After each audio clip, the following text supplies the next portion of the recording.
We are Russ and Henshaw. This is Lianne Russ. I'm Phil Henshaw, and we are a design collaborative working on interventions in the public realm.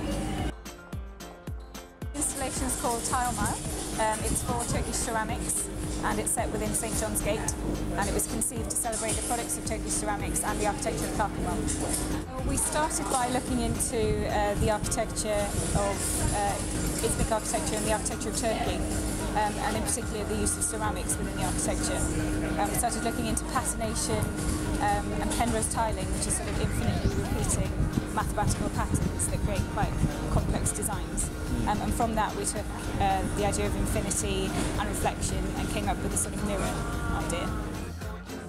As you can imagine, working with a Grade 1 listed structure, the building's 500 years old, so it was quite a challenge. So logistically, there was a lot of interesting process. We had a 3D survey, we worked with specialist fabricators and engineers to create a structure that would stand independently within the arch. So I think what's interesting is that we're not touching the existing structure, it's freestanding, braced against each other.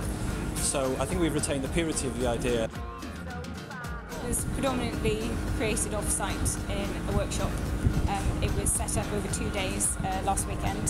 So the floor was conceived in 16 pieces, which were all tiled in a workshop, and then the gaps between them were sort of tiled on site. But there was about 100 hours of tiling on and off-site, so it's quite a lot of work within it. And the design of the floor itself is effectively a mirror image of the double vaulted ceiling above. So this amazing sort of structure we've got above our heads that people walk past on a daily basis, we were able to illustrate on the floor, which created the framework for this sort of motif. It's been really fun actually, seeing people interact with it, especially kids.